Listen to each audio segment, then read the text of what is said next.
and I will start with the official program, let's say the presentation of the conference, of the Congress.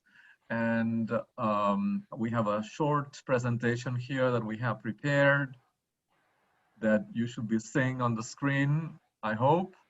That's right, yes. So welcome everyone to this 15th IFSAM Congress, which is a very short version of the usual biannual Congress of IFSAM, which this year celebrates 30 years of existence. And we will celebrate that on Tuesday, also online. This Congress is in cooperation and connection with the URAM 2020 conference, which is also for the first time online, and URAM celebrates its 20-year anniversary. So it's very fitting. Both organizations are celebrating important anniversaries. The co-chairs for this Congress are Sibel Yamak, who is an IFSAM member at large in the executive committee, and also URAM, one of URAM past presidents, and she is doing this with me. And I will give the floor to her after my short presentation about IFSAM current geographical scope, which has changed over the years. Currently, this is the situation. We are pretty much present in almost every continent, or we were used to be present. We hope that some of the associations will rejoin us shortly. We have had new additions from France. Recently, the Canadian Association, ANZAM, has come back into IFSAM, and we also have had the Italian Association of Management joining us recently. So IFSAM tries to be, or would like to be, in its vision, the UN of the scholarly academies of management.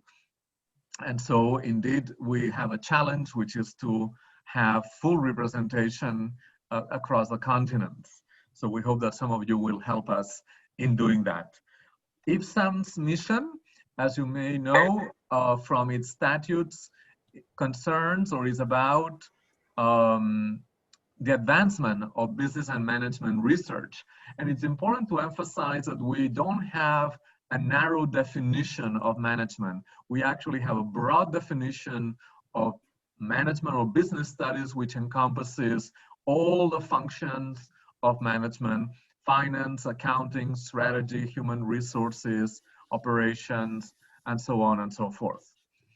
It's the advancement of management research, teaching, and practice across the world. So that's very important, right? The geographical scope of IFSAM is the entire world by definition, and since its inception, which makes, I guess, IFSAM's unique. Then, more specifically, to pursue this mission and provide direct benefits to the member associations as well as to their individual members. IFSAM doesn't have individual members, they are all associations. The statutes already in 1990, so 30 years ago, mentioned several specific aims, some of which probably would need to be redefined slightly, and we might talk about this on the celebration on Tuesday. The first one was the encouragement of the establishment of scholarly associations of management, and again, we're talking about 1990. I would say that today, and particularly given COVID and the move to online activity, I think that we should add the word maintenance, establishment and maintenance, and survival. I think that there's going to be a challenge for many scholarly associations to survive after 2 years of online activities. And some organizations are better endowed than the others. So this actually links also to the second objective, promotion of linkages and exchanges of information. This is actually today's panel, the 4 panels of this 15th Congress are a representation, an instantiation of this aim, because we are trying to indeed provide a forum for the exchange of information, understanding, and concerns among the associations. Third, to establish and maintain standards of competence in these fields, in the field of management research, pedagogy, and practice. And this we will continue developing actually on the basis of these congresses, which are going to be increasingly designed to share knowledge about what works best in different parts of the world in terms of research, teaching, and practice, but also with standing committees that will be created for the Council. Today, it's also another instantiation of the fourth goal or aim, which is organize international conferences, which, as you see, the founders related to the exploration of the development and exchange among issues and challenges on a global business. And today, in this panel, as well as the three others, we'll be dealing with very current contemporary challenges that are faced in the different areas of management research today education, tomorrow practice, and finally on Monday, the challenges for our own associations that COVID brings. It's also very important to emphasize that we aim to facilitate this understanding from a contextualized perspective, recognizing that diversity, not only recognizing it, but valuing it and respecting it. So to try to understand what might work, again, best in each context, given the differences in institutional environments, in cultures, and values. And so finally, if the technology helps, to facilitate the development of networks among academics. And again, we do this through our meetings of the Council and its committees, as well as through the International Conference.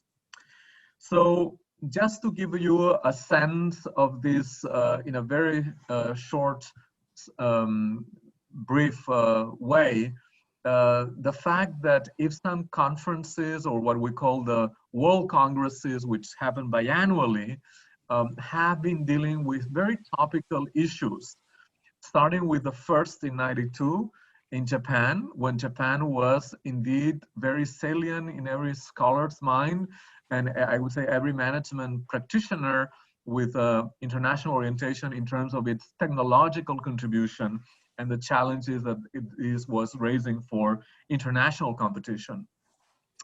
In the second one, already dealing with the linkages across the different parts of the world, this happening in the US.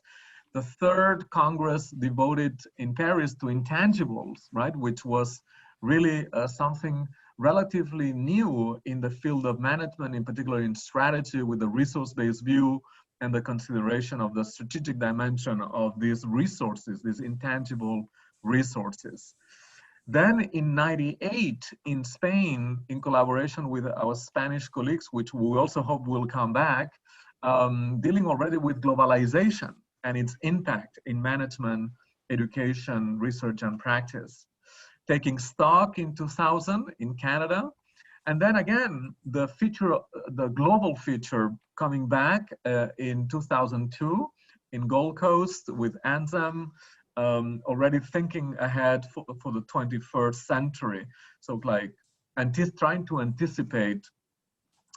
In 2004, dealing with a very important issue, which has become one of the grand challenges these days, right? Like more than 26 years after, diversity and inclusion, as well as change. Responsiveness, corporate social responsibility being addressed already in 2006 in Berlin. The fusion and development of East and West management in Shanghai in 2008. Justice and sustainability being the focus of the 2010 conference 10 years ago, right? And reimagining management in the Congress that Michael organized in Limerick in Ireland. Again, back in Japan, management in crisis, very much driven, I guess, by the catastrophical events in Japan, which echo in a way our situation today, very different kind of catastrophe. Now we have a pandemics, which affects everyone in the world. In 2016, recognizing what people now refer to regionalization, and deglobalization, right? Already in 2016, dealing with the fact that there are different regional realities and maybe some increasing national movements, nationalistic movements. And again, these issues being brought to the fore in 2018. Finally, as I already mentioned, in this year, we are dealing again with a very topical contemporary issue, which is what are the challenges and opportunities for management research, education, and practice across the world during and hopefully soon after the pandemic, the current pandemic that we still live. This, as I said, is a congress which is organized in cooperation with URAM.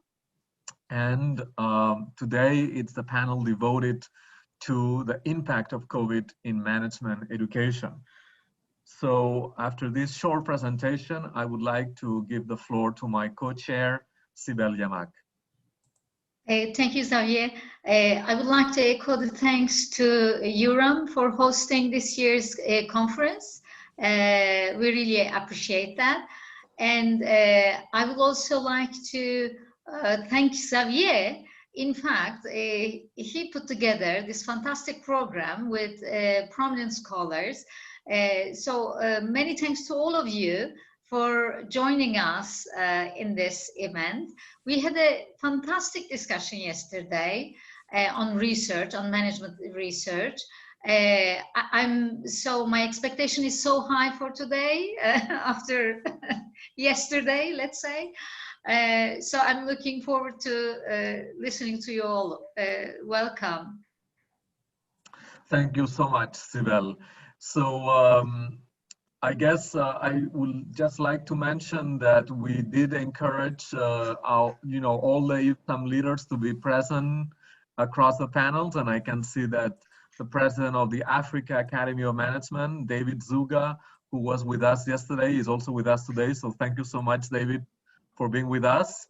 And maybe I shall also announce that Professor Pierre Dussoch, who is also a colleague in the executive committee of URAM, vice president, and fellow of URAM and founding editor of the European Management Review, is also with us. Merci, Pierre. All right, so I think we decided that we will go by the alphabetical order. So each panelist has 10 minutes to present their initial thoughts. So the floor is yours, Carrie. You need to, yes. Are you putting the presentation up? If you want to, I can do it. That's one second.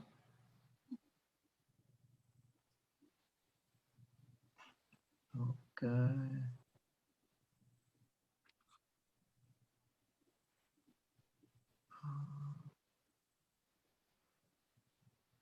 I guess I should have it. I wasn't sure if you were gonna present them. Do you have them handy? Oh, wait a second. I think I have them here. Yes. You have it? Okay. Yes. Okay. If they open properly. I have a problem with accessing now my my drive. Okay. Would Let it be me possible try. for you to share them? I will share. Yeah. Sorry about that.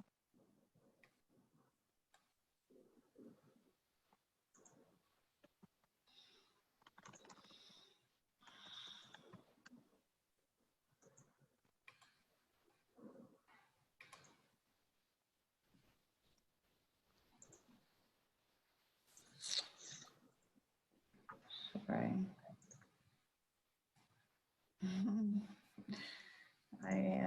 I can't find it.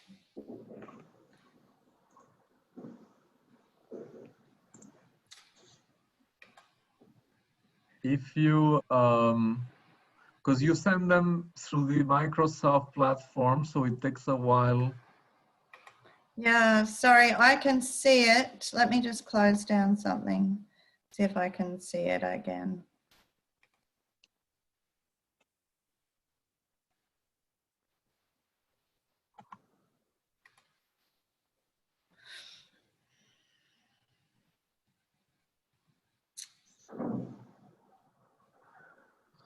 maybe we can move to another panelist and give you more time to.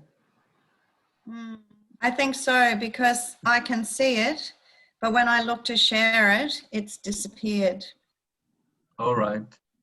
If you can send the PPT directly, the PPT by mail, by email to both Nicola and I, we can try to fix it. So then, shall we then continue with Sandro, and we'll come back to Carrie once we solve this problem. Sorry about that. Yes. Thank you, Sandro. You're welcome. Grazie. You're welcome. Prego. Prego. Thank you, Javier, for organizing this panel, and thank you, Sibel, for the introduction. I have just some, we can say, preliminary thoughts about the topic of the challenges and opportunities for management education in these times. And a little bit of reflection about the shift to online from offline teaching. Here in Italy, I tell you the story because this is a learning process that we are going on.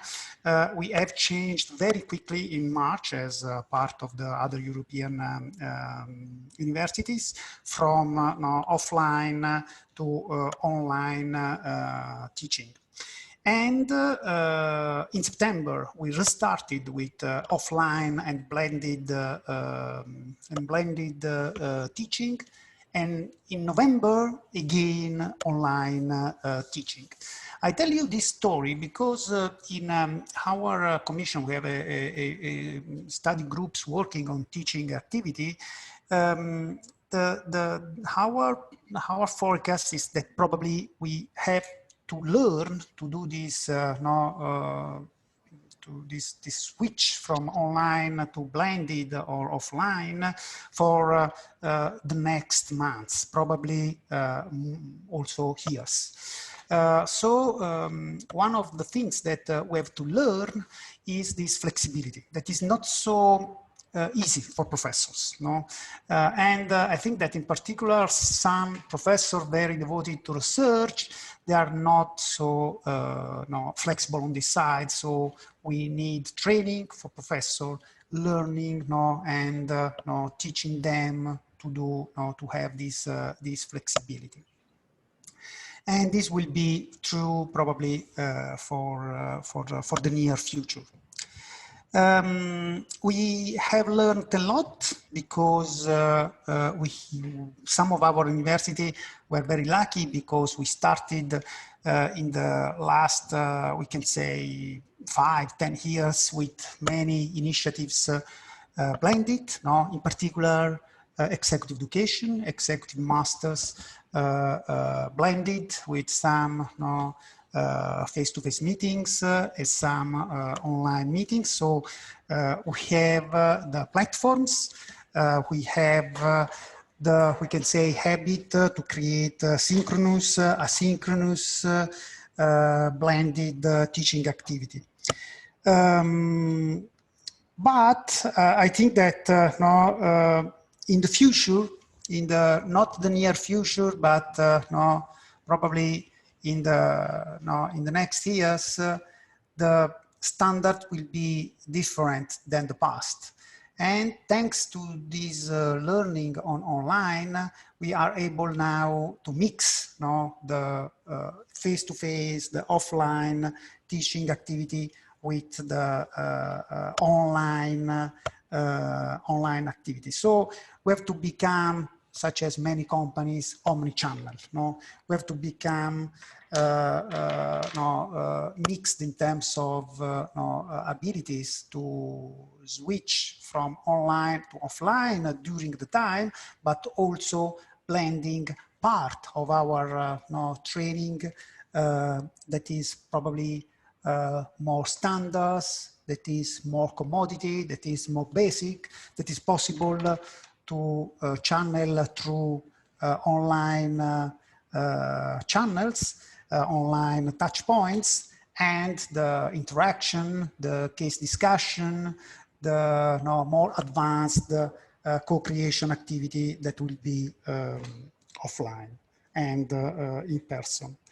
I think that this will be the future, the ability to integrate, but to do this, we should invest as universities and also as association, representing professors in a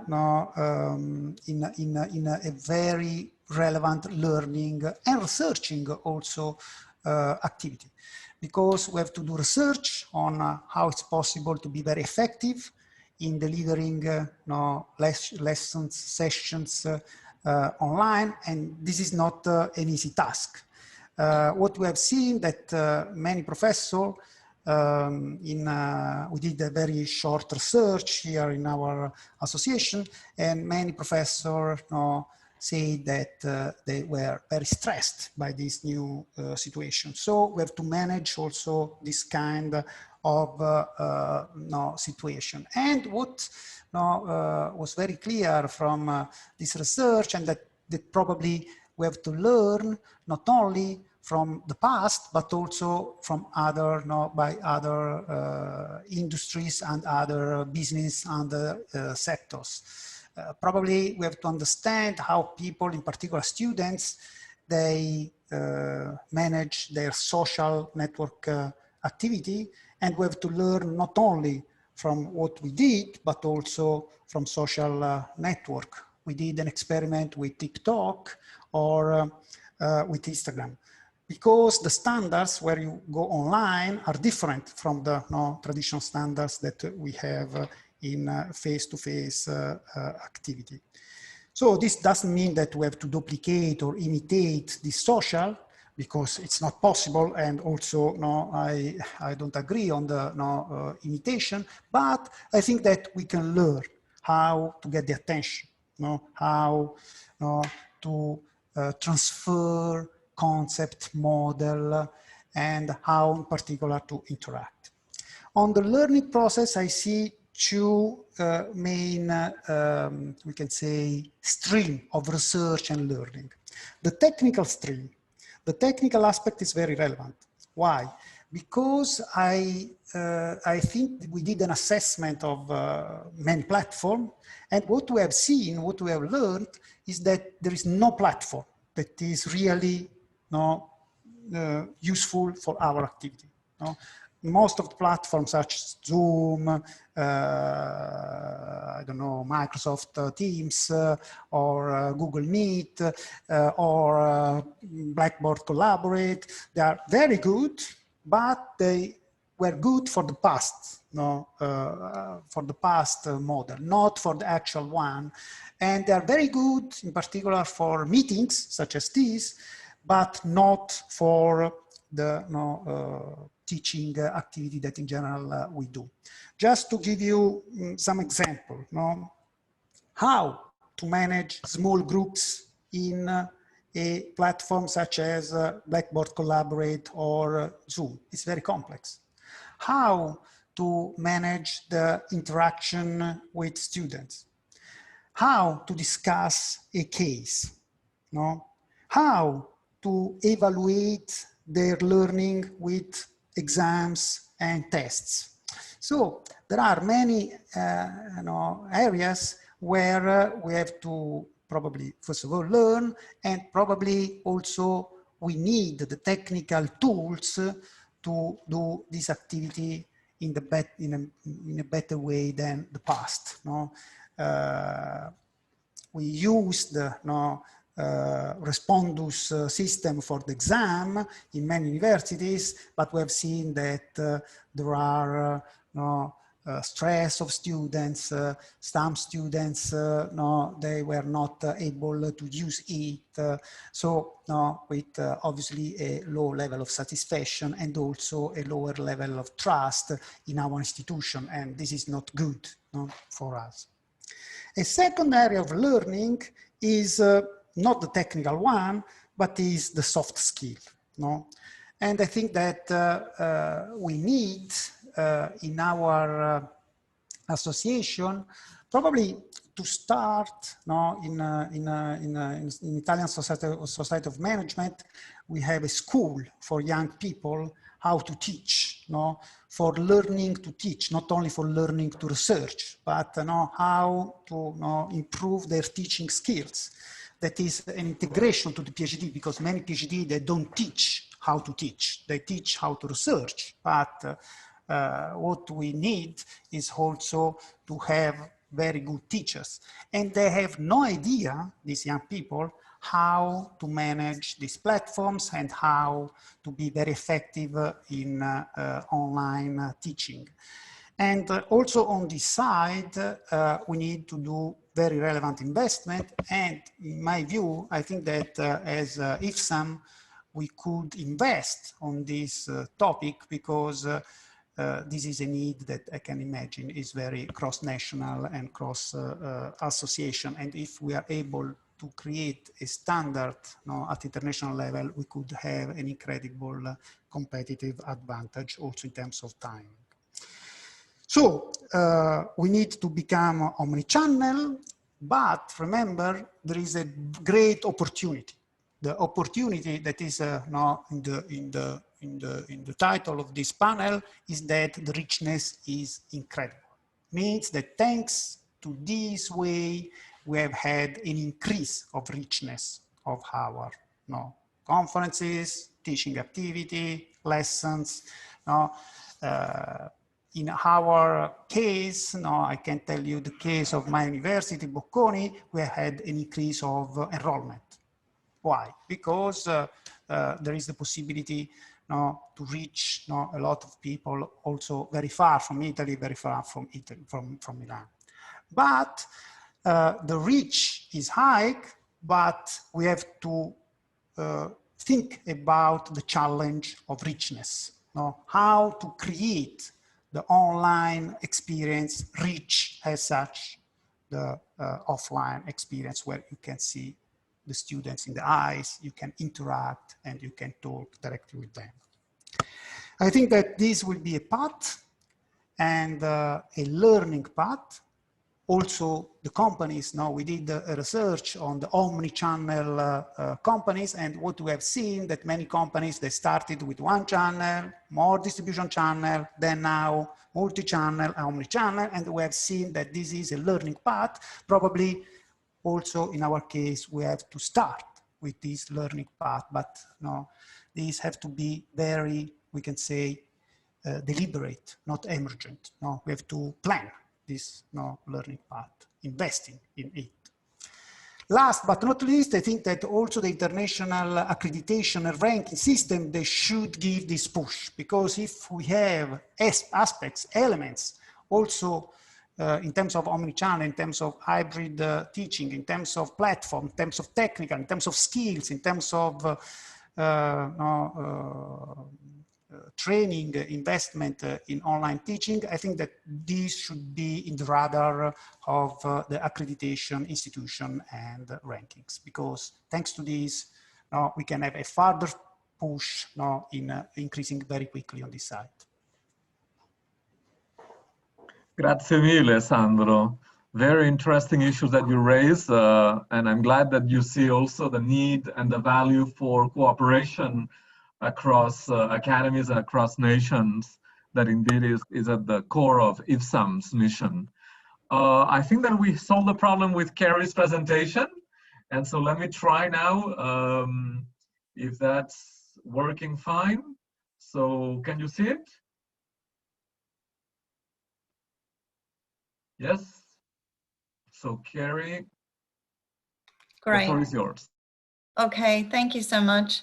I've talked about online education in the context of the Australia and New Zealand pandemic situation, and a little bit about the economics of the university system. Thank you. So for Australia and New Zealand, we are remote island nations down in the bottom of the world. So it was in some ways quite easy for us to close our borders and restrict access and develop up a hard border strategy, and it's still in place, so it's very difficult for people to visit us. And that obviously has a flow-on effect to our international education. We had a regional border closure strategy, so that meant here in Western Australia, we have not had to, after 6 weeks, we did not have to wear masks. We did have to socially distance, but our life has been quite different to those of you who have experienced this, these difficulties with mixed borders. So, and New Zealand has been quite similar. The eastern states of Australia have had different successes, but they've also had to have a lot more travel between those states. So Tasmania locked itself down as well because it was an island state. So I think our experience in Australia has been quite different to others who've had borders and more liberal approaches. And our lockdown was short and sharp, and we've had a lot of regional movement so that people are able to live and work in the regions, and there's been a lot of activity of people moving to where they have a better lifestyle. So that also has an effect for our universities and universities in the city. So what does this mean for online education? That our shift to online format was swift and decisive. It really worked very quickly. I think if we tried to put this through teaching and learning committees, it would have taken us 2 years. However, in Australia, everyone just closed the doors and went online. So it was quite an amazing transformation. There's a number of elements to this, and you talked about it, Sandro, with the assessment, and in fact on-site invigilated exams are now gone. There's either software to do this, or we have been totally restructuring our courses and our units to have a different kind of assessment, and that's required extensive mapping of units and the courses that they fit into. There's also been the restructured modes of instruction, and I'll talk a little bit more about that, but the lecture tutorial mix, and you talked about this too, Sandro, about the different way of engaging. So this, yeah, so I think there's a good fruitful discussion that we can have about that.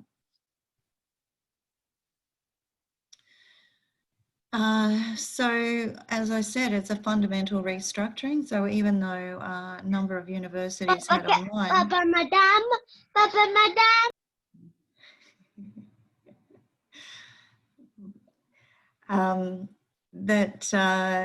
The universities closed it down and closed the buildings, and this was all happened in a very short period of time. What are our worries? That students may not receive quality instruction. There's been reports of students just having to sit in hallways and doorways with their headphones on, muted, and the only interaction they can have is through the chat function. So there's worrying signs for students who may not be able to engage as well as we wanted. The fact that they've been unable to travel, that they've been isolated, that they've had loss of income in Australia, particularly, that a lot of people lost their jobs, and that the packages for the international students were not extended by the federal government. And so universities were often putting care packages and breakfasts and food drops to students to keep an eye on their welfare. However, on the other side, and I'll talk about this in terms of the opportunities, we also have had an ability to access students in remote and regional areas. We've also had this flexible anytime, any place delivery, which has been very, very important for new ways of working for us, and novel ways of interacting with students. So those more engaging ways of interacting have certainly come to the fore.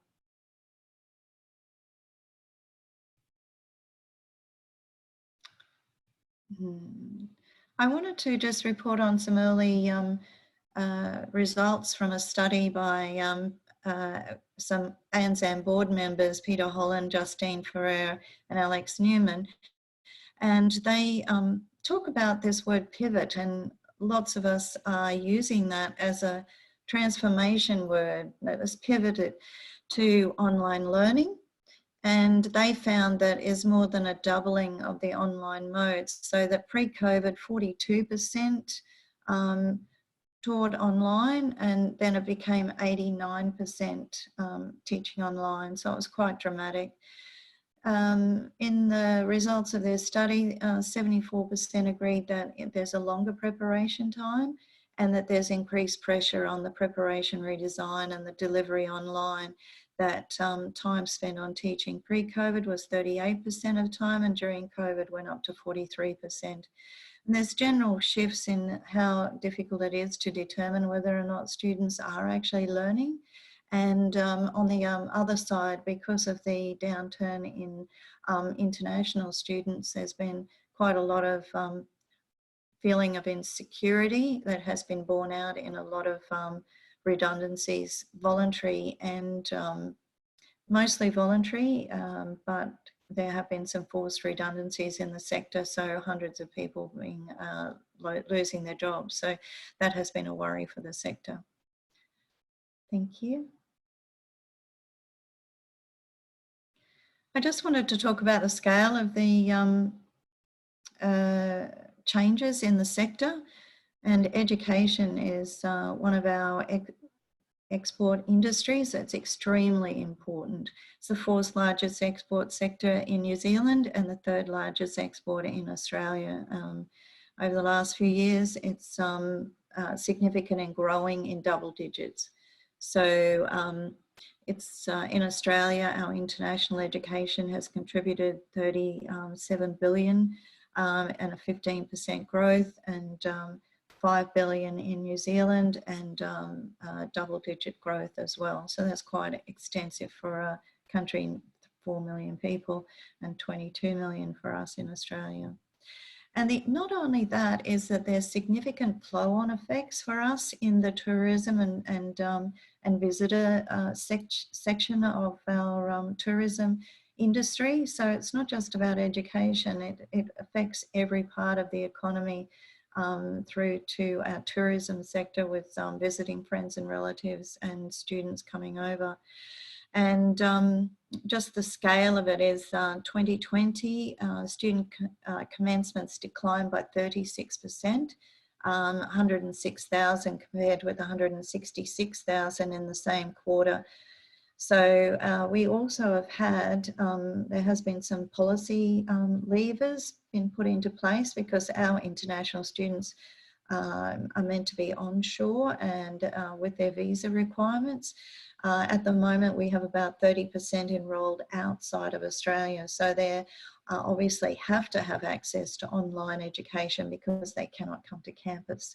So you can see that red line, the dip from the peak, because we tend to enroll in our second semester in July and first semester for January. So you can see the peaks, and we're certainly very worried for next year about how that's going to look if we can't enroll international students. Thank you. The opportunities though, and I really quite like this from Stephen Parker, where there's a normalization of flexible delivery. And it's a transformative moment that we can retire this outmoded lecture format, reduce costs of provision and tailor individual learning. So I think there's some interesting ideas for us. There's been what we found, I had a meeting with the heads of schools through the ANZAM meetings that we had last week, and what they found was that there was greater cooperation between the instructional designers and the educators. So that's a nice mix of disciplines and helping us out with having a better product and allowing this hybrid teaching and learning modes to come into effect. There's been new markets. Some universities are seeing this resurgence that you pointed out, Sandro, in postgrad and MBA particularly, but in all sectors. New courses, the federal government incentivised these 6-month courses, and a number of universities were able to be involved in pulling these together. They were very speedy as well, and they're very interested in micro-credentialing. And the federal government has had a higher education relief package in place, about 80 million. So there's also new pathways for educational institutions with work integrated learning, greater role of business in education. And I noticed that that's part of the first panel, that part of those discussions, obviously around research, but this is around teaching and business involved in it.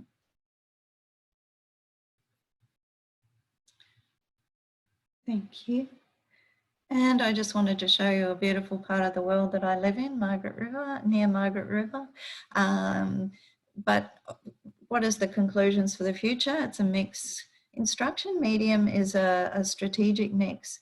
I think that there will be a hybrid, but also some universities have announced they're going fully online and very little on the conventional face-to-face.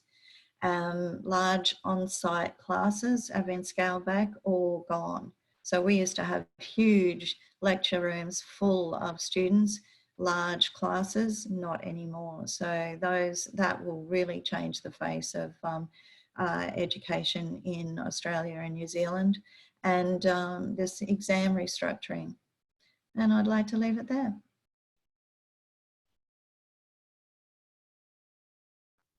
Thank you so much, Carrie. That was great.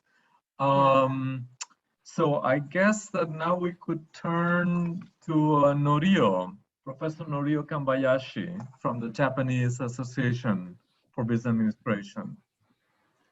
Yeah.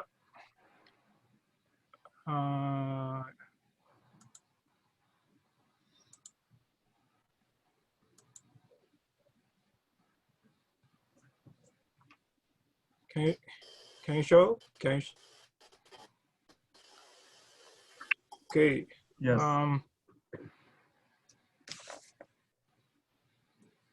Thank you for giving me a chance to talk. And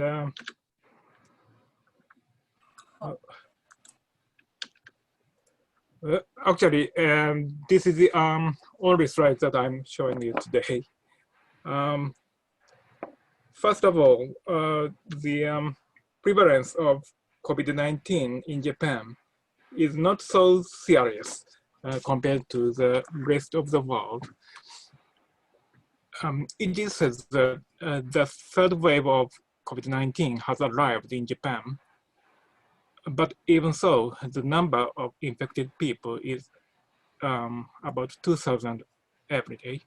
The number of deaths is about 20 every day. And the cumulative number of deaths so far is about 2,000. The number is probably less than in other countries. Under these circumstances, the Japanese government is currently placing more emphasis on economic measures than on the prevention measures to COVID.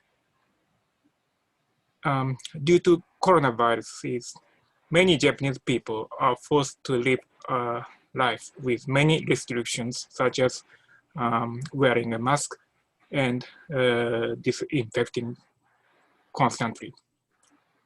Although they feel some stresses, they can live a normal life as usual, no big changes. I think that this situation is quite different from other countries. Okay, let's move on to management education in Japan. The management of Japanese companies is changing considerably with recent globalization. and there are some parts that are similar to Western style management. Generally speaking, Japanese style management is well known for its elements such as lifetime employment, seniority wages, and company unions. But Japanese style management also has some characteristics in terms of organization, human resource systems, and working style. For example, Japanese companies do not have a full division of labor and work as a team while providing mutual assistance. But such methods of doing job has not changed yet, even under globalization.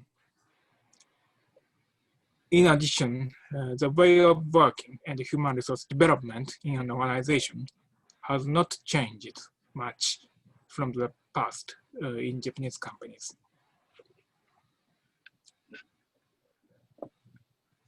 For one thing, Japanese companies have traditionally adopted the on-the-job training system as an education and training method, the OJT. On-the-job training is a method unique to Japanese companies in which you work with a boss who is familiar with the job and learn from your boss. Employees of Japanese companies can learn tips and intuitions on how to work through OJT. OJT is not a very systematic learning method, but this OJT makes it possible to learn how to work at low cost. Even under the COVID situation, this way of working is still alive. On the other hand, Japanese companies also have a mechanism called off-the-job training. This is a way to learn how to work through training and e-learning. In addition, Japanese companies have traditionally formed teams at work sites and offices, and they work together as a team. It is believed that the team can foster a sense of solidarity and achieve good results based on mutual assistance among the members. With the spread of COVID-19 infections, the education and training of many Japanese companies is temporarily shifting from on-the-job training to off-the-job training. Even in Japanese companies, each employee is engaged in remote work at home and acquisition of business knowledge via the internet in a remote environment. However, it is unlikely that Japanese companies will continue to shift from OJT to off-JT, and that OJT will disappear completely. In fact, a number of Japanese companies that have implemented OJT have become accustomed to Corona and are trying to return to the original training and education system based on the job training.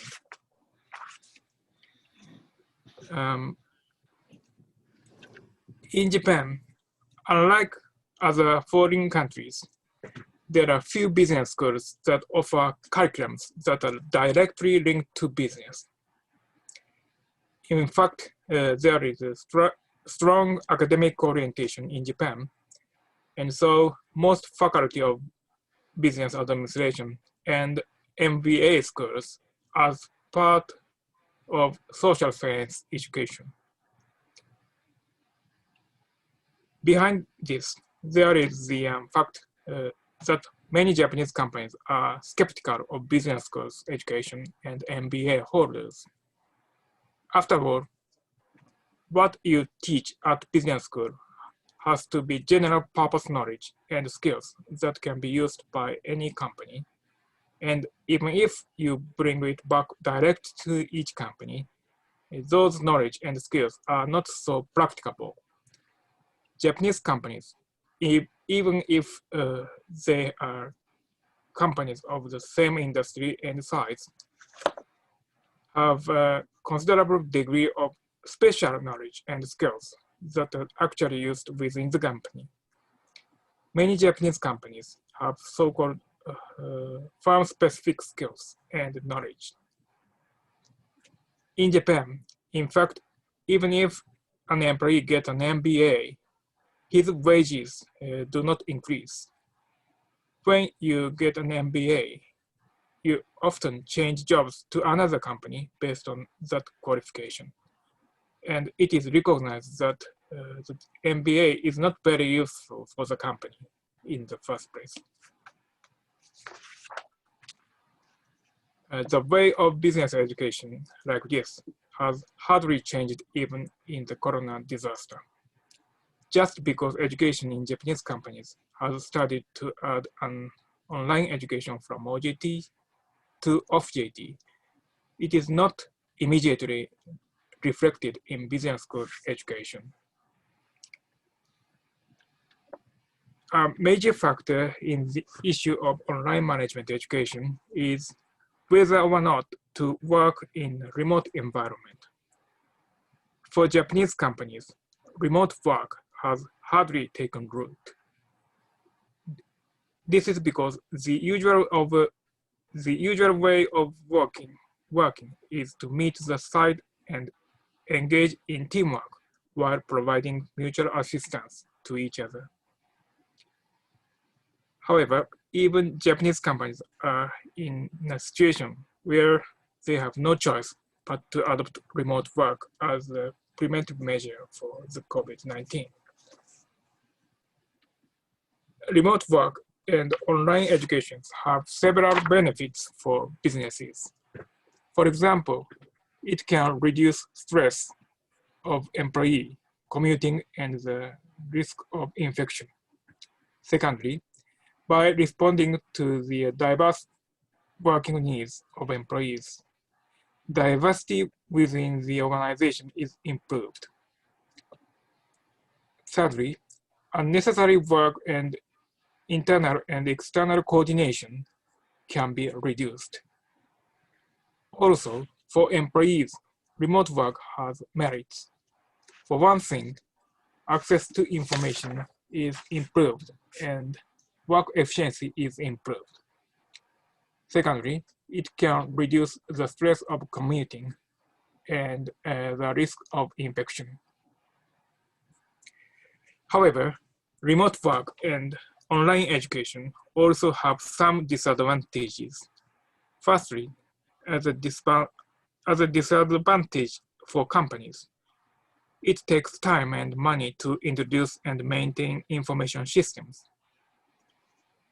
Secondly, efficiency at work drops when it is difficult to secure a private room or a stable communication environment. Thirdly, it is difficult to create knowledge based on tacit knowledge because a close relationship between members cannot be established. This is a big disadvantage in Japanese workplaces. In addition, there are some disadvantages for workers. First, the results of employees who are unfamiliar with ICT will not be achieved. Secondly, work efficiency drops when it is difficult to secure a private room or stable communication environment. Thirdly, there is a feeling of isolation, lack of exercise, and physical and mental disorders. A boss tends to over-supervise. And lastly, it becomes difficult to get a good work-life balance, and work becomes less interesting and less efficient. In the context of management of Japanese companies, the biggest weakness of remote work and online education is that it becomes impossible to use the work methods, institutions, and the tips that have been implicitly shared by team members. Certainly, it is possible to acquire business knowledge through e-learning, even in remote environment. However, increasing business knowledge is quite different from being able to actually do work.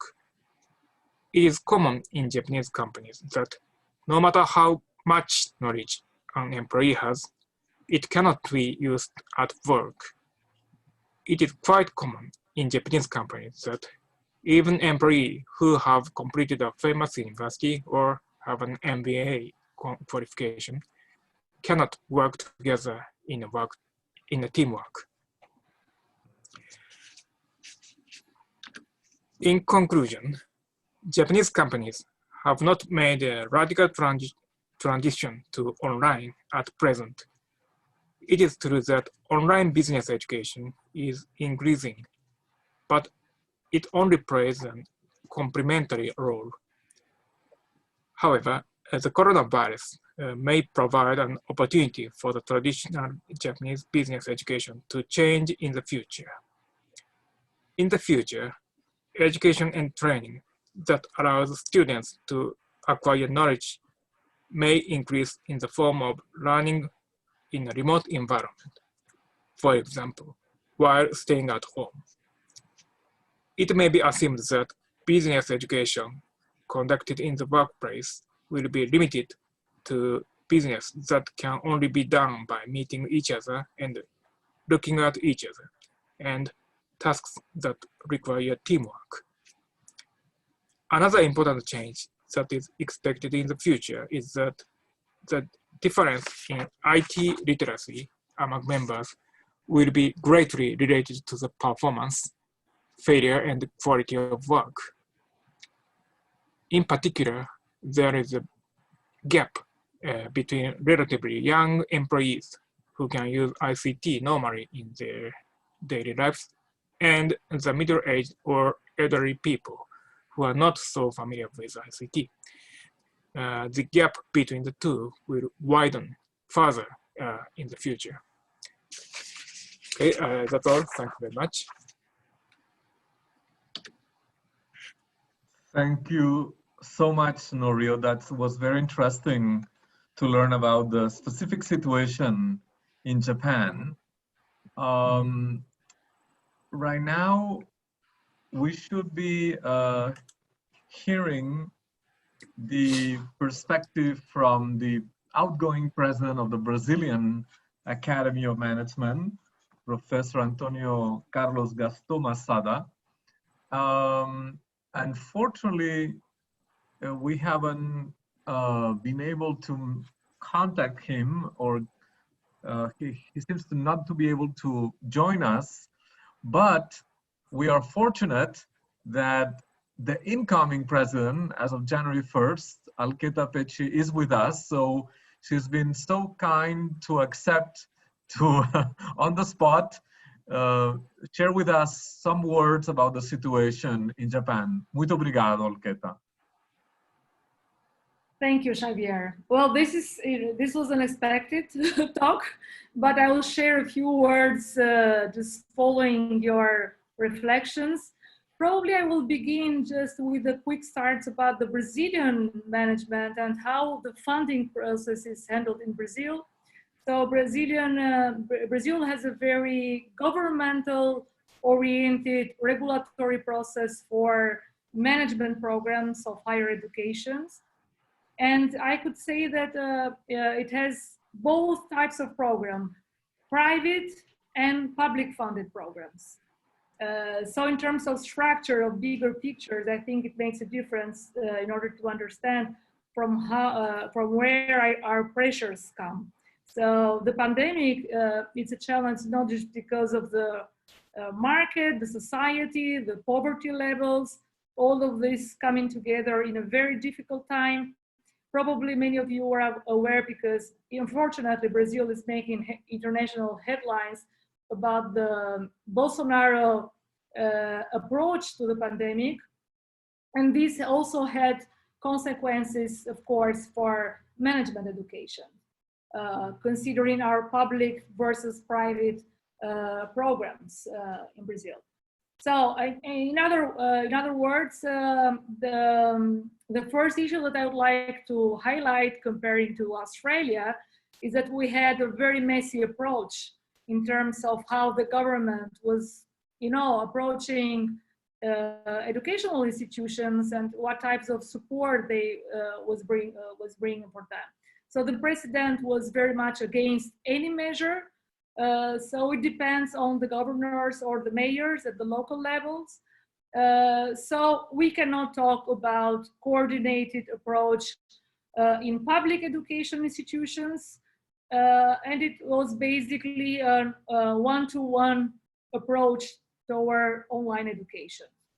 The private institutions, of course, they were they faced more facilities to shift to online programs.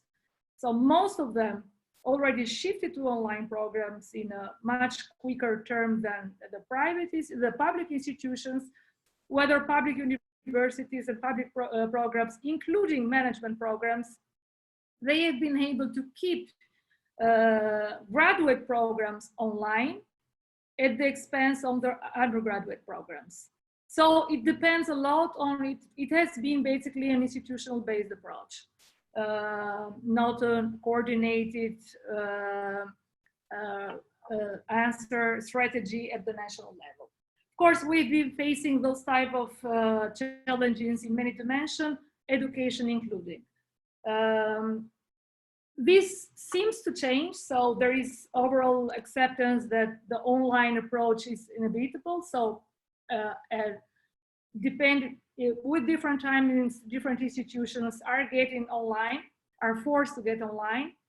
But of course, the greatest challenge for the moment is the funding. And I'm referring to public and to private funding. So we've seen a rapid response from private institutions in terms of firing, for example, faculty members very quickly. And of course, this also have consequences for our associations. Nevertheless, at the moment, everybody's online. So despite all the governmental approach, the problems at the different responses at the local level, everybody is online. So in terms of what we see today, is I kind of share your thoughts. I mean, we are experiencing different technologies.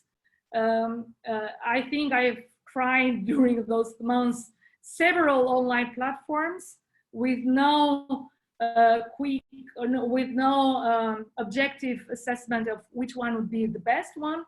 I come from a non-for-profit institution. It's very similar to Bocconi in Italy, which is Getúlio Vargas Foundation. So it's a different structure. We have a few of them in Brazil. So the problem of funding is not as big as in the private or public institutions, but those are very non-expressive institutions in terms of the Brazilian market, which is huge, is big. We have more than 200 programs in management. And I'm talking about graduate programs. I'm not talking about undergraduate programs, which are thousands probably, and millions of students enrolled in our programs. So of course, I was listening to your experiences, and I think that probably now more than ever, IFSAM could have a facilitating role for all our associations. I found it very interesting, the teaching experience that you share. We also have similar experiences in Brazil, but of course, all of those were ad hoc experiences. Nothing systemic, nothing, that we could share and,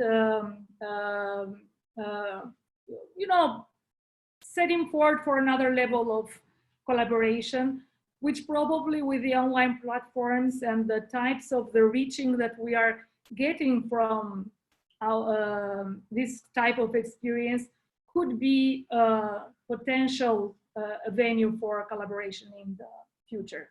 Well, I have prepared some other things, but I will leave it for my Monday talk. Otherwise, I will have nothing more to say. And thank you very much. Thank you all. Thank you so much, Altketa. I think that you know, your last comment clearly resonates with Sandro's point also, right? That probably in March, we, at least in Europe, we were forced to quickly, almost night by night, overnight, move to online education. And we have been trying to cope with it the best that we could, but with very little time for preparation. Now in the fall semester, we had a little bit more time over the summer, though we were probably very tired. And our administrators have been also, university administrators have been also very dependent, at least in Europe, I would say in continental Europe, very dependent on what the governments were saying. And so they've been maybe slow in deciding, and actually slow in providing resources for preparation for the fall, because, you know, this thing, the pandemic, the virus evolves in such a strange, well, some strange behavior that it's been very difficult again to have enough time for a systematic reflection. And I think that that's what both you and Sandro are mentioning, that we need to set aside time to reflect about what's the best pedagogical strategy. Sandro talked about the omni-channel strategy. Probably I would say that we need a contingent strategy of technology, of pedagogical technology, depending on the pedagogical goal. And in the pedagogical goals differ across programs, across courses, but also I think that there is a social goal, and I think this is something that we are confronted with, and which we did not in universities maybe think through as the faculty obligation.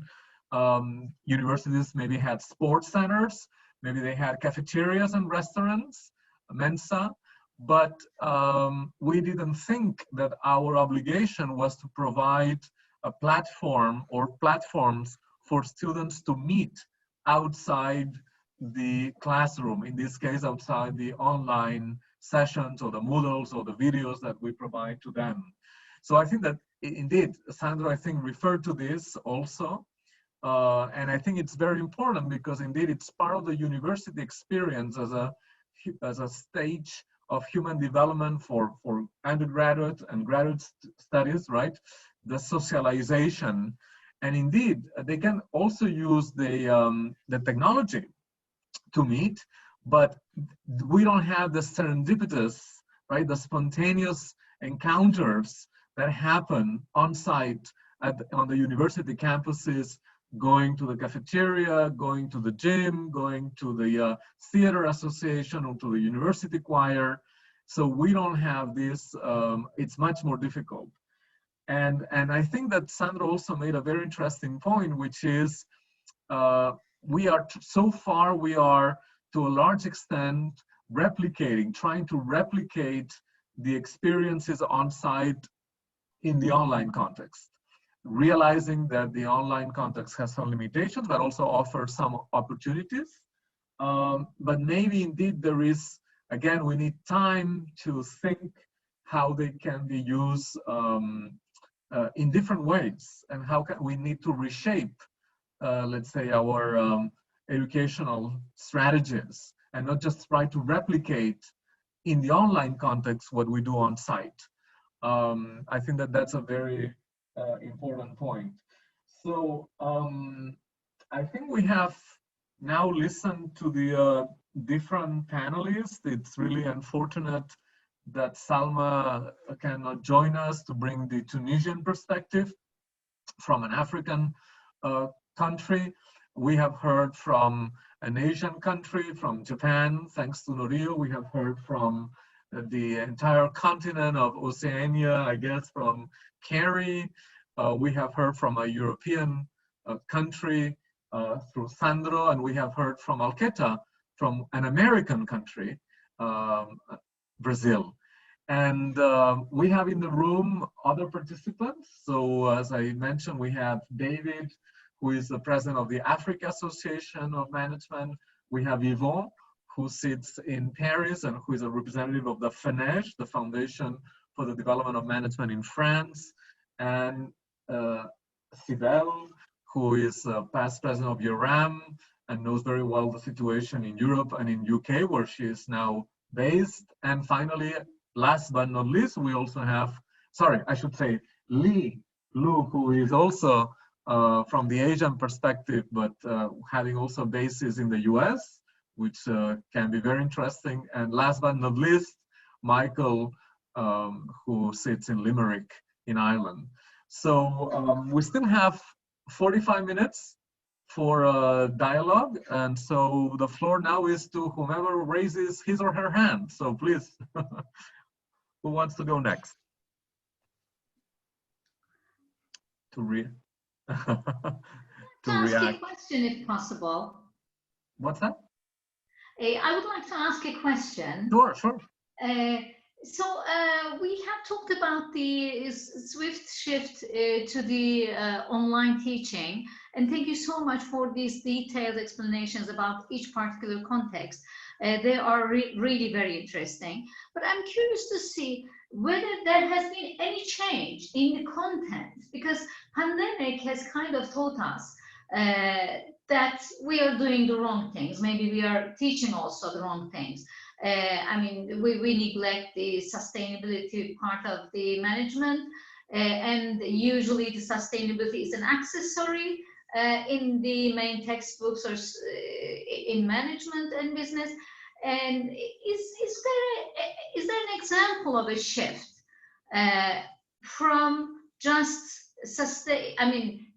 from the traditional topics to new topics, including the new requirements of the era? I shall add something, which is the fact that online teaching probably is globally cheaper than face-to-face teaching. And I fear that in the next future, we should be forced to make as much online teaching because it's cheap. So I would add this argument. The first argument Sibel raised, I completely share it, and I introduce a second one, which is the fact that online teaching is a cheap way of teaching.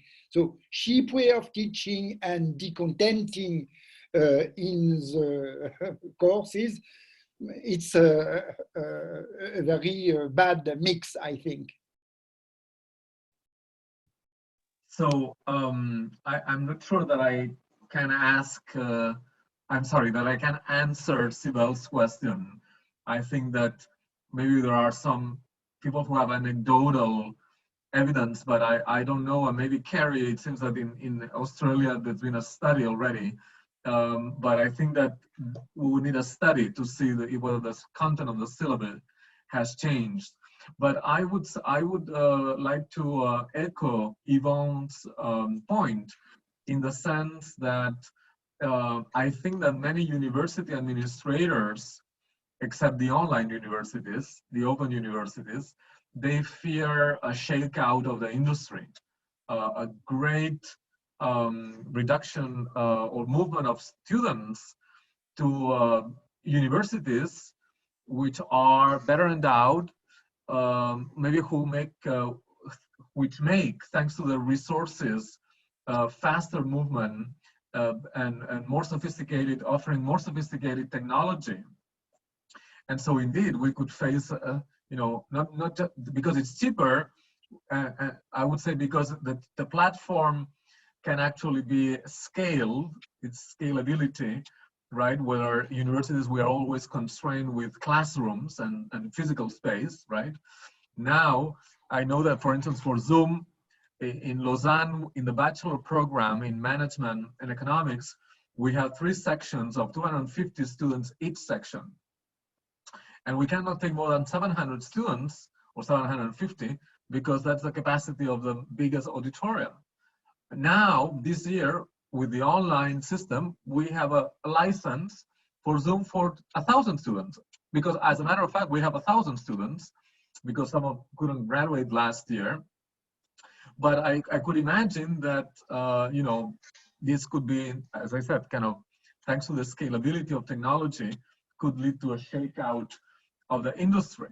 I think we'll also talk on Monday about the shakeout of our academies. So that's why I said also that the maintenance of our academies is an issue. But I think that there's going to be big competition, and I think that how different universities place themselves might have a big, you know, right now might have a big consequences. I have another argument. In fact, we turn from knowledge workers to, I would say, normal workers. It means at the same time that a lot of companies could do the same.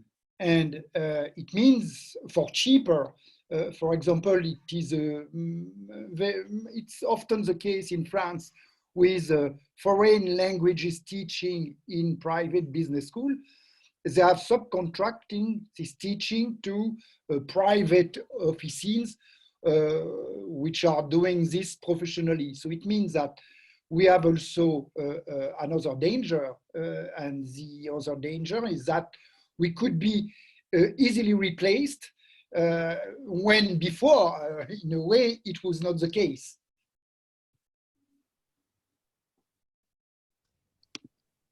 Can I add a couple of observations, Xavier, if I could? And first of all, thanks to everybody.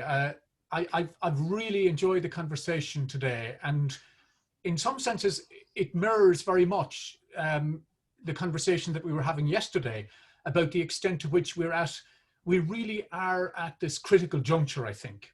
And it's a critical juncture about, you know, the nature of academic life that all of us are interested in, but also what is the purpose of the university, and what is the purpose of the educational experience. And increasingly, we're coming to view the criticality of the social experience as something which is as fundamentally important in the formation of our young people as is the transmission of content. And I think one of, you know, higher education was ripe for disruption. There's little disputing that, because relative to most industries, I think we were not disrupted. And arguably some of this would have happened. But the pandemic, in a way, has created the conditions under which a degree of the disruption can now be front-loaded.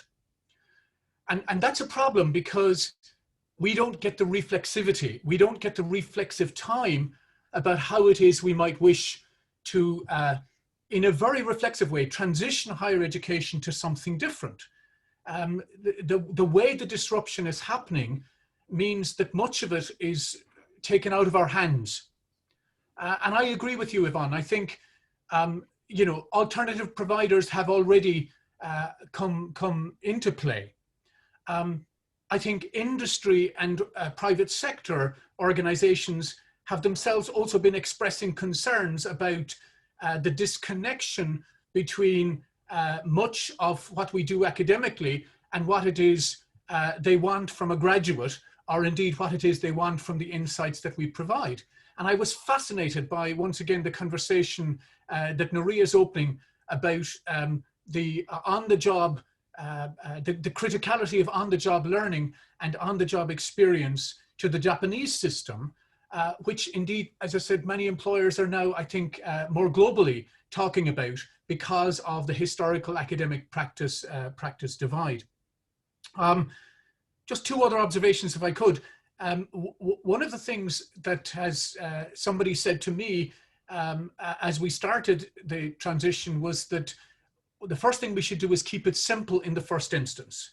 We should probably go back to some of the basics and not lose sight of those as things that fundamentally have served us well within the academic arena. And certainly in my own teaching online for the past, since March, I've been guided by the principle that I try to keep it simple, because the basic architecture that mattered historically should not be jettisoned purely because of the pressure we found ourselves under to make this, to use the word, Kerry, that everybody is using, to make this pivot that we've been asked to make.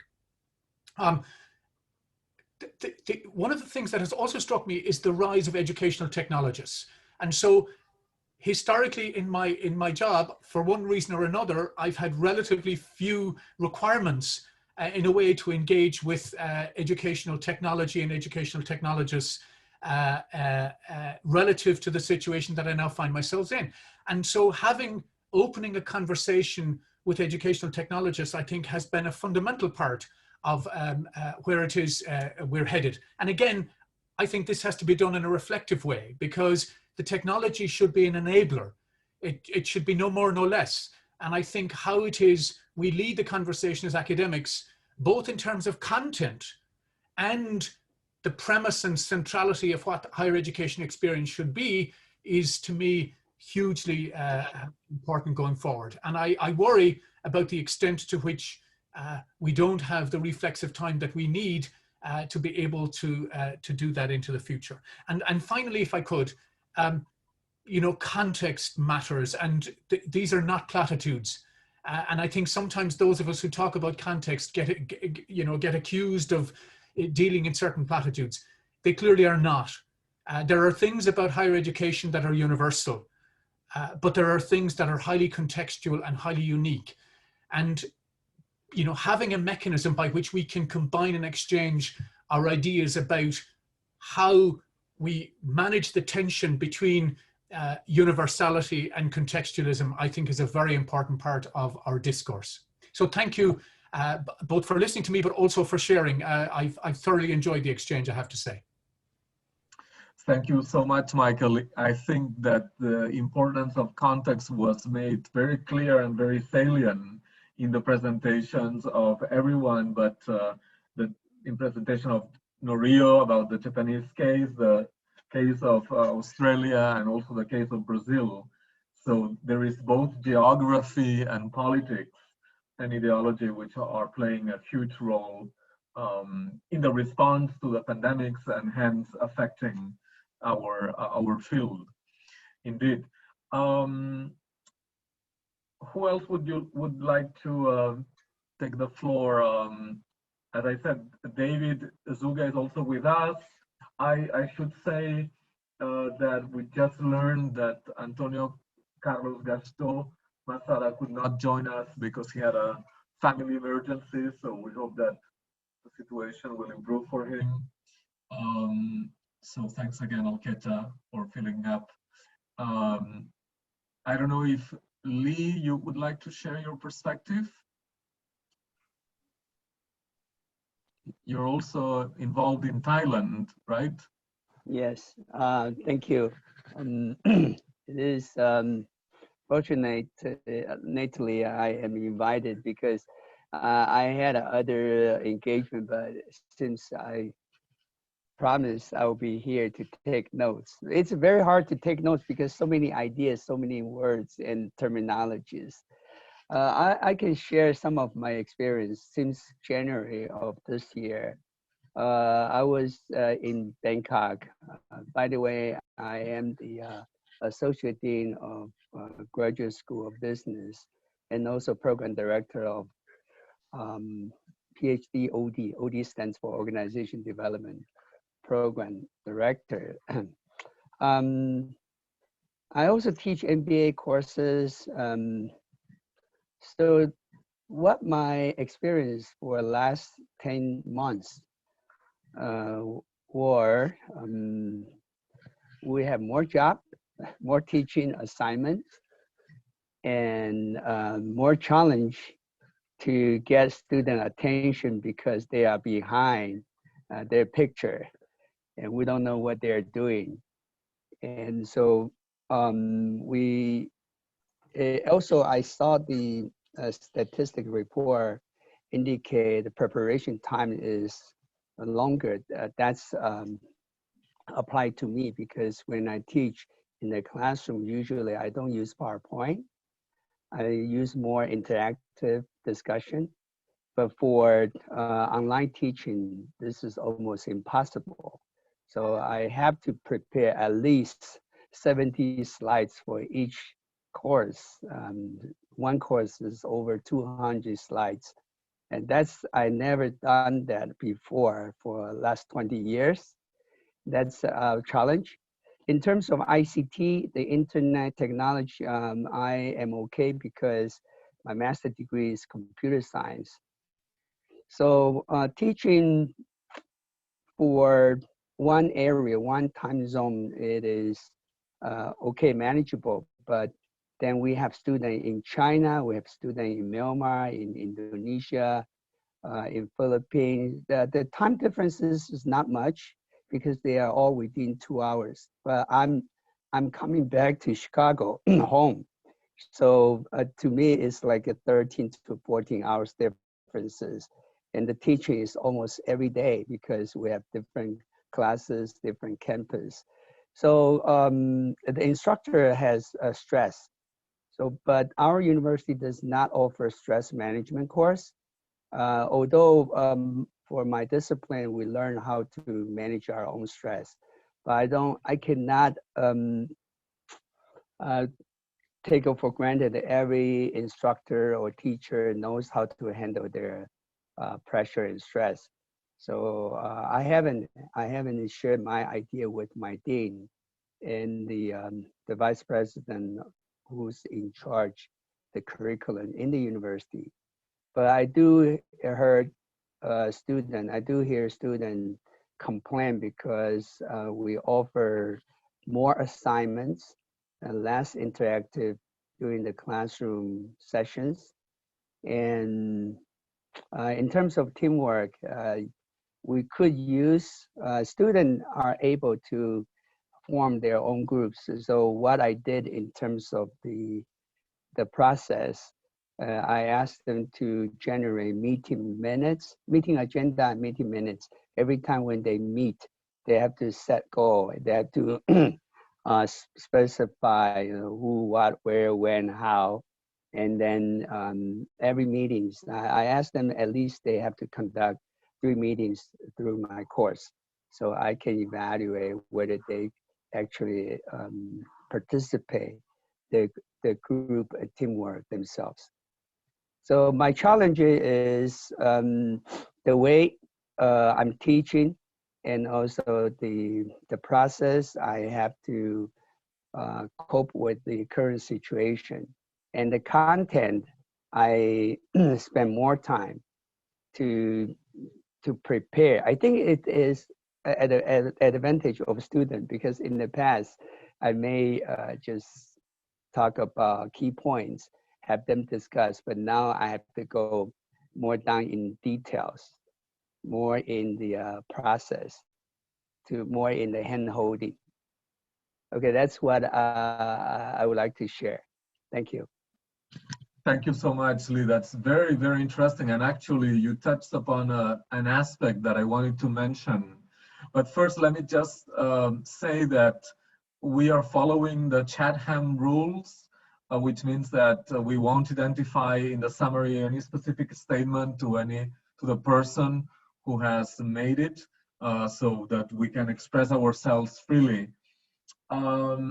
You touched upon this aspect of faculty stress, and I would like to add to this that not only we have to redesign courses, redesign curriculum, and then generate new materials and learning sometimes technologies that were there for many years that we maybe haven't used, but we have had to do this in a very short time. But also, increasingly, I'm also sensing the student stress. Students, some of them might get sick, but some of them are stressed because they fear they will not get an internship. They will not be able to conclude their master's program. Some of them who are in their internship, it gets disrupted because of the company situation.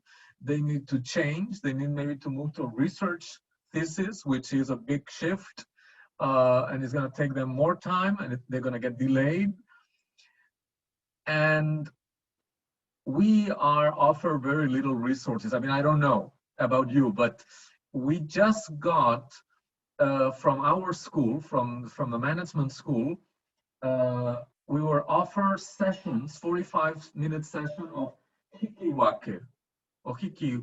I don't know if you know the technique, Lee, because I haven't even had the time to look it up what it is. And so that's, I mean, it's nice that at least we have been offered something. As I said, the problem is that we don't have even, those 45 minutes it's very hard to find.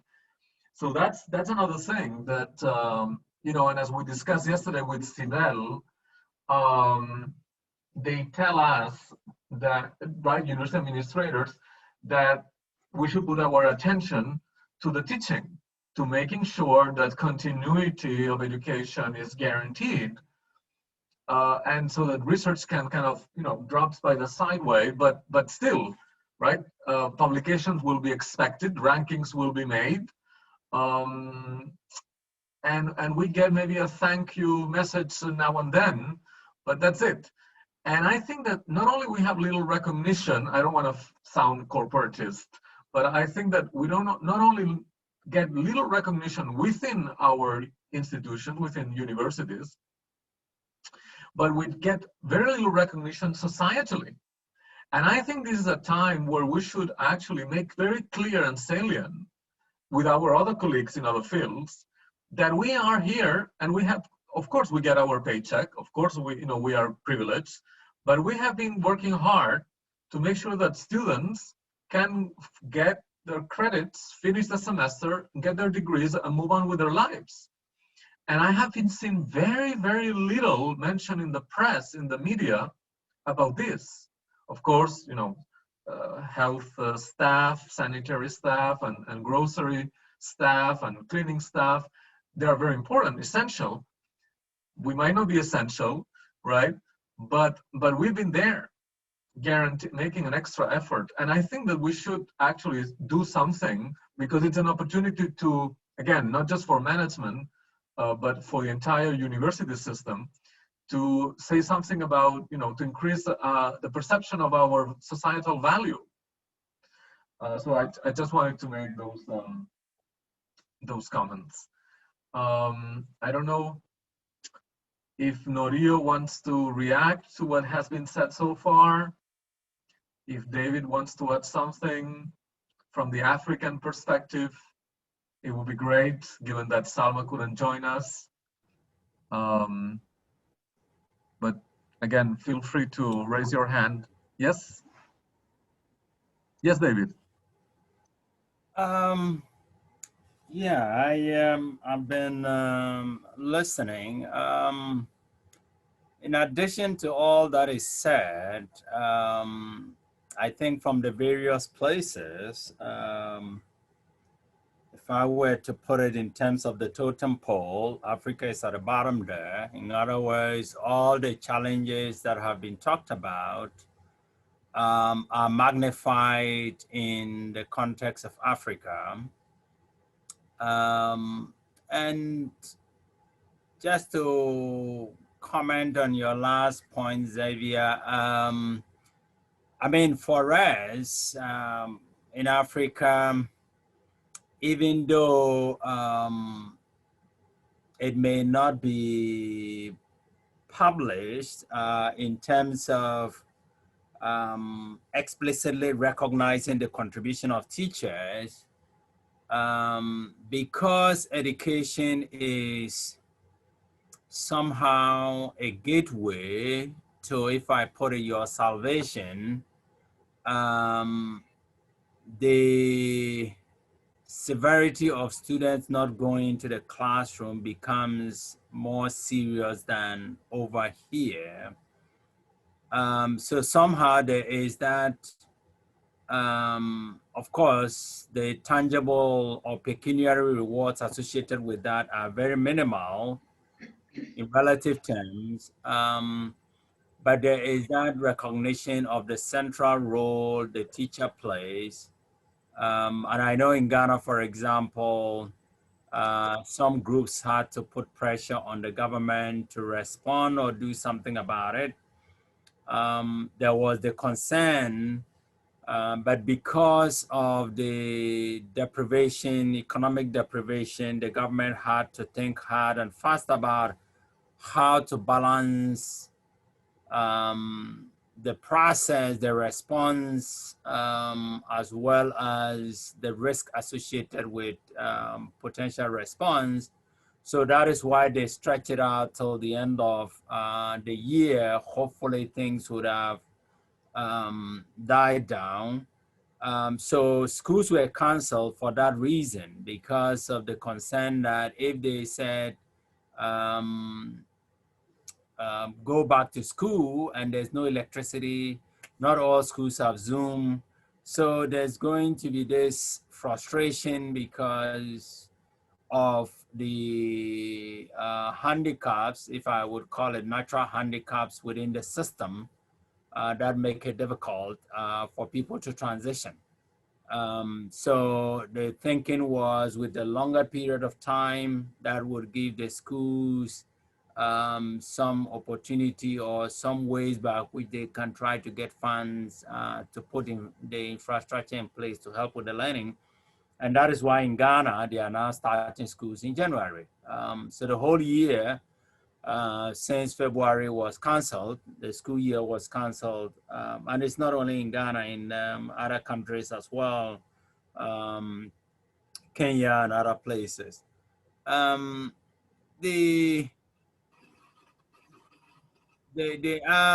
I talked about this the other day, even though the COVID provided some opportunity for Africans to look, to innovate, let me put it that way. The question is whether they would be able to take advantage of that. And that is the question mark there. As Molly indicated, the context is very important, and it is that context that is kind of affecting or is going to determine what will happen in Africa after the pandemic. Most Africans, for some reason, there is an external locus of control, and that makes it difficult for them to sometimes figure things out on their own. And in particular, if you think of the Francophone zone, where France is an invisible hand on them, that doesn't allow them to do anything on their own.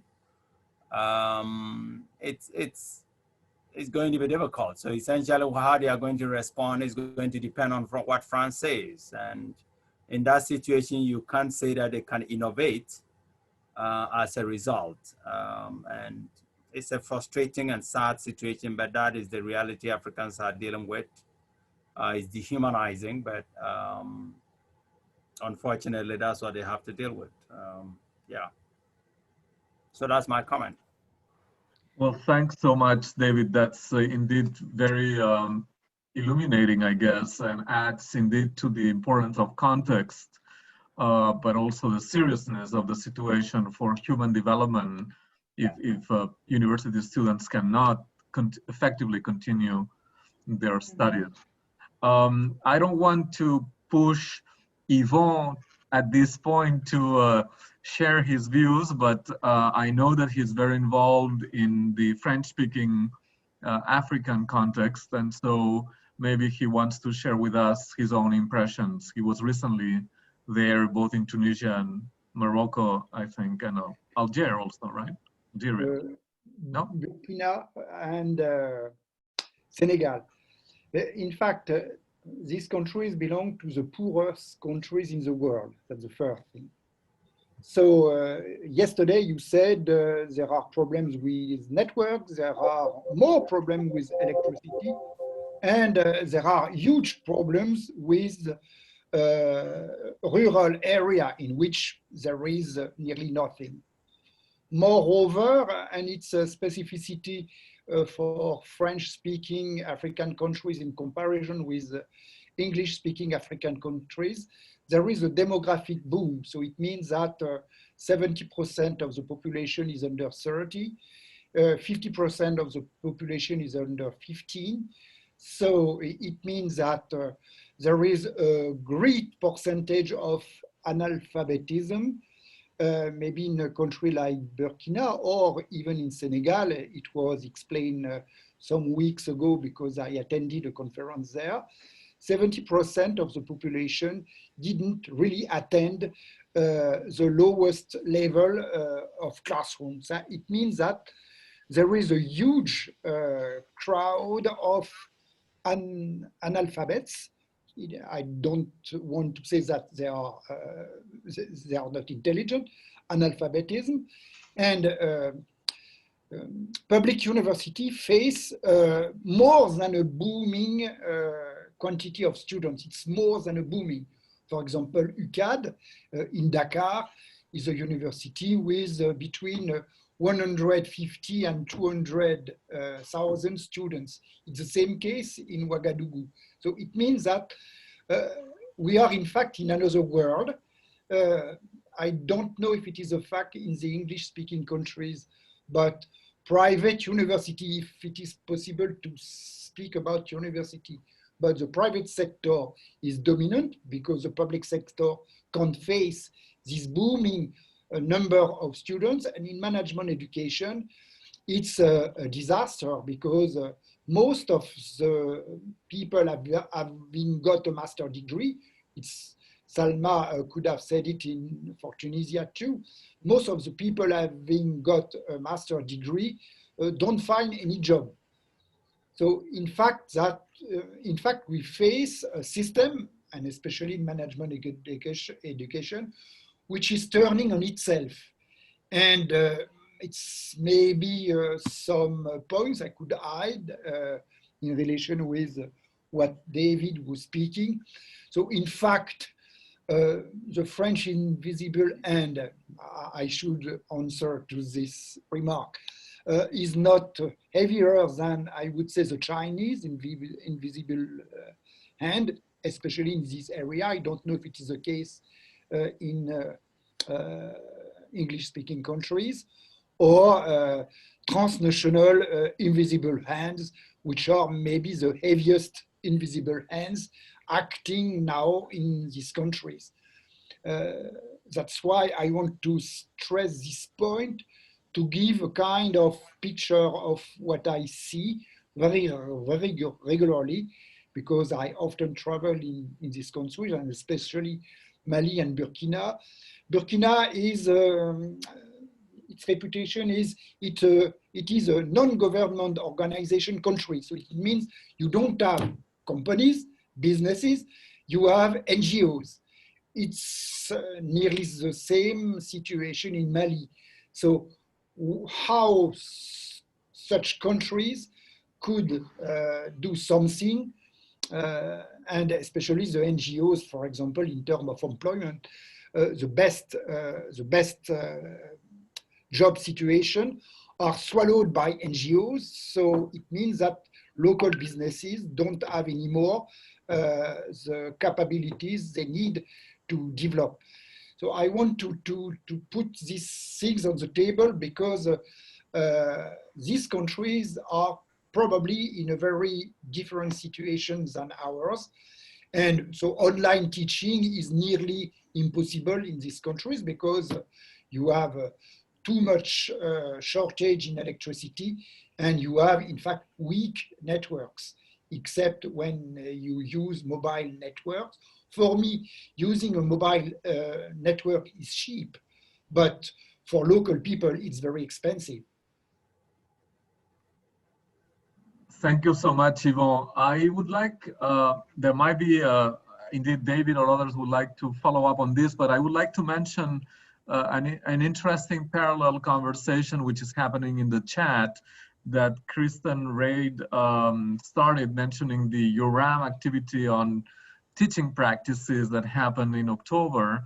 And Aucheta suggested that whether this could be undertaken across or by a panel of associations.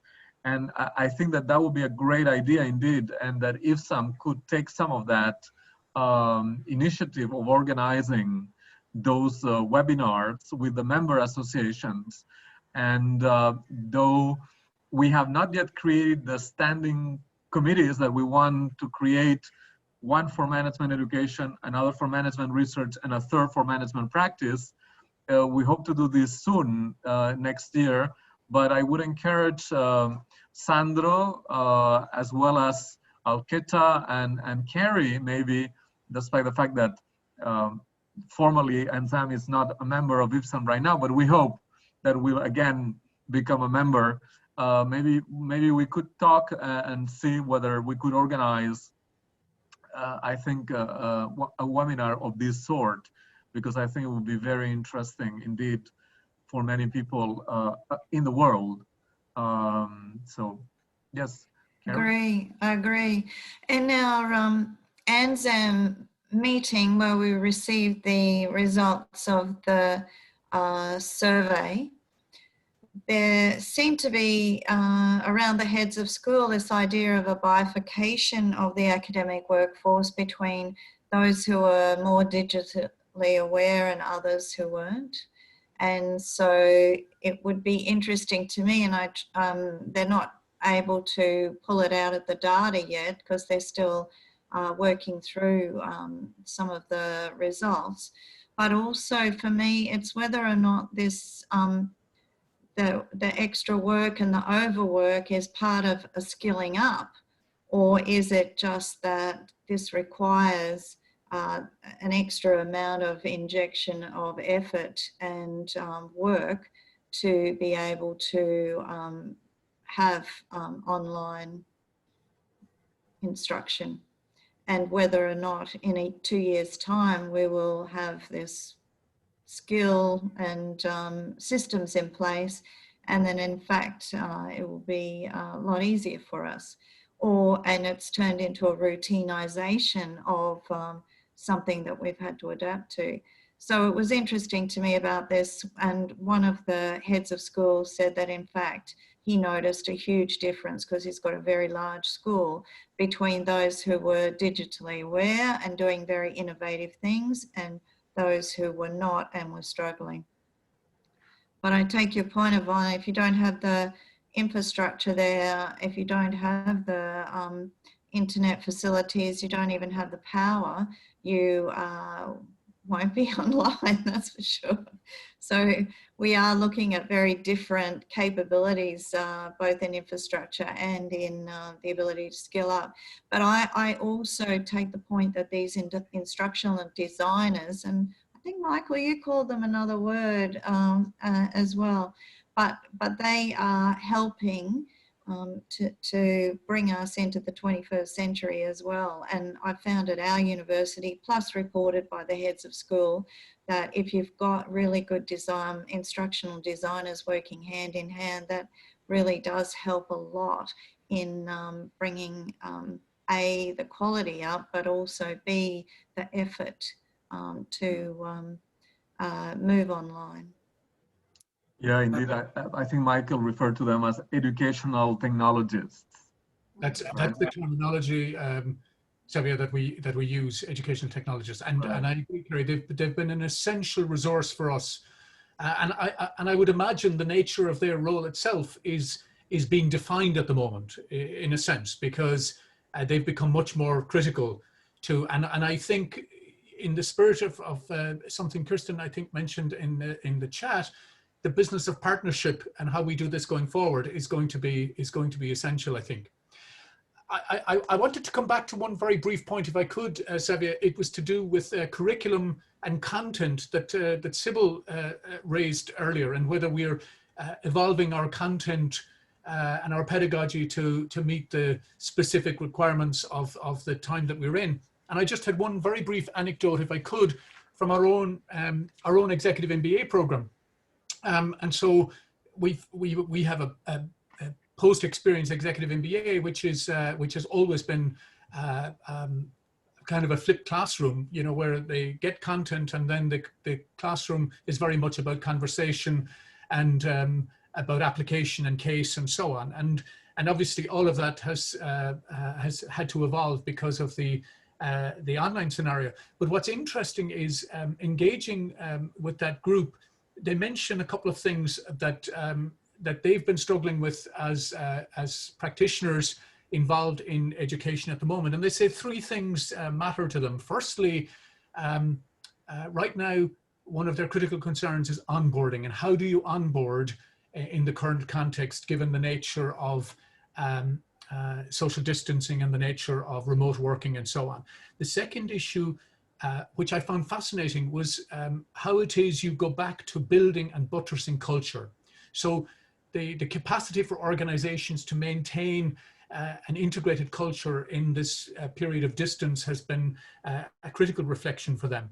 And the last thing was relating to their own experience as remote workers during this period, was to do with trust and support. And they were suggesting that how organizations would trust them and would support them in this period, both as managers and they themselves engaging in that trust and support of their own people, was going to be a very formative part of how it is their role and that of their employees would shake out into the future. And what that signaled to me was that once again, these managers were going back to, you know, the fundamentals of their job. Many of us will remember a time when organization culture was, you know, the critical part of what it is scholarship was about for many of us. And it's gone back to this, if you like, as the critical glue that keeps an organization together. So those were their reflections, at least, about some of the issues that they were facing in the current context. Thank you so much, Michael. We have, yeah, I know, David, yeah, I know. We have 7 minutes left. And just to say that I see that Sibel is unmuted, but she will have also the final words in closing as co-chair. So maybe now, David, if you want to go ahead, please. Right. I just wanted to add that this whole discussion, and I wanted to use what Michael said about context. If we are talking of, be it research, be it teaching, be it practice, and given the central role of context, it means that the African context, in terms of how management, education, research, and practice is conducted within Africa, should be based on this particular context of Africa. And just as Yvonne was talking, unfortunately, that is not the case in Africa at the moment.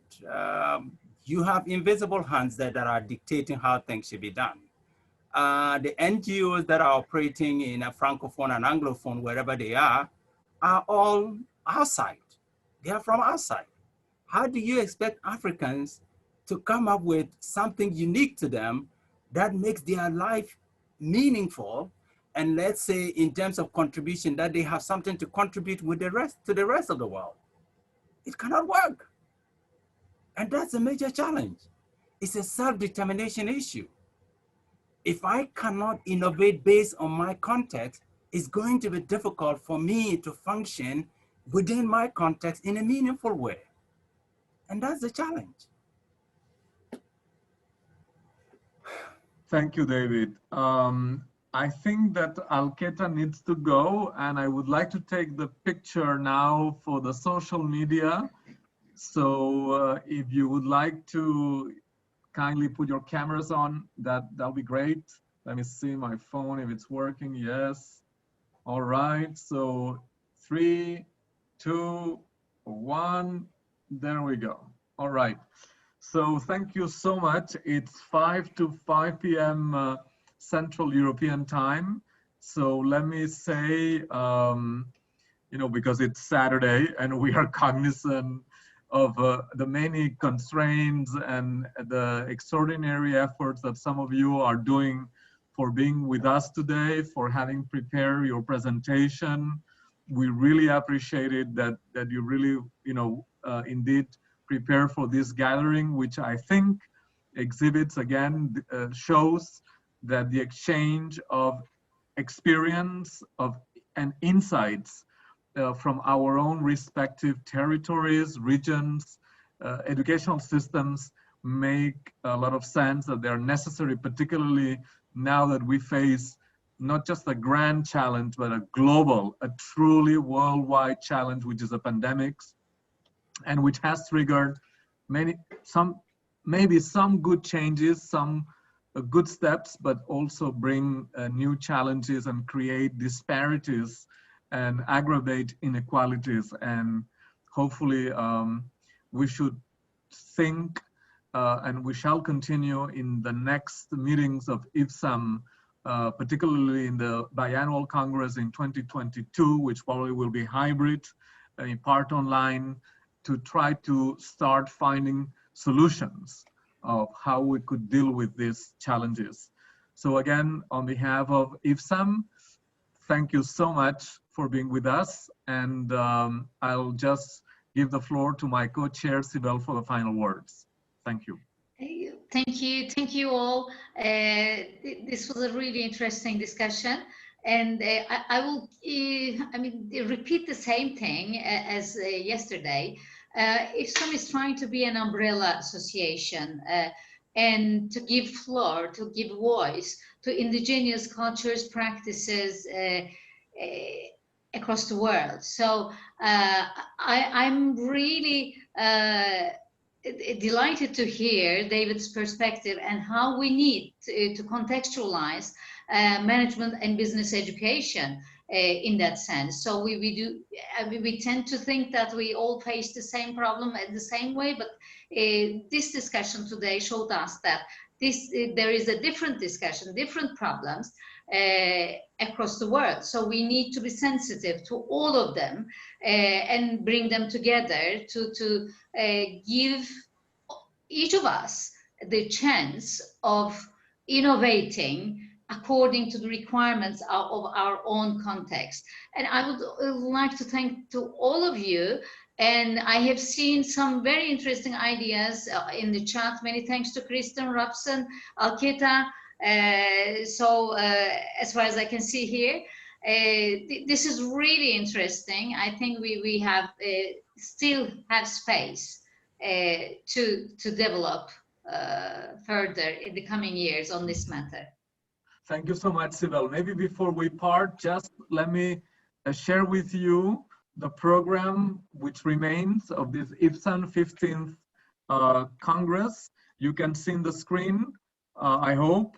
So tomorrow we have panel 3, dealing with the challenges and opportunities that COVID brings to management practice itself, right? With a subtitle about, again, online shift, restructuring, reinventing, developing resilience, and how does academic management knowledge help? The chair of this panel will be Professor Thomas Durand, who is the current URAM past president and also a URAM fellow. And in the panel, you can see that we have Sharon Alvarez, Academy of Management Vice President-elect, Africa Ariño, SMS, Strategic Management Society President-elect, Pawan Bundar, INDAM, Indian Academy of Management Funding President, our Vice President for Practice, Stefan Guldenberg. When I say our here, I'm wearing my URAM hat. Lilu himself, AODN President, and the Vice President for the Canadian Association, Mark Mulally. And last but not least, in this marathon of meetings in connection with URAM 2020, we'll have our last panel outside the URAM conference, which is on Monday.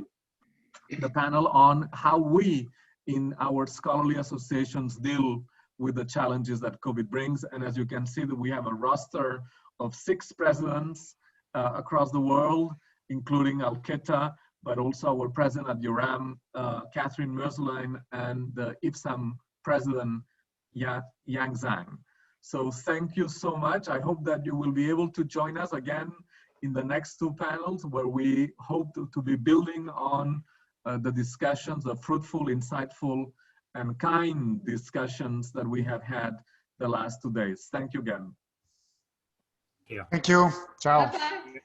Ciao. Thanks. Thank you. Thanks so much, Xavier.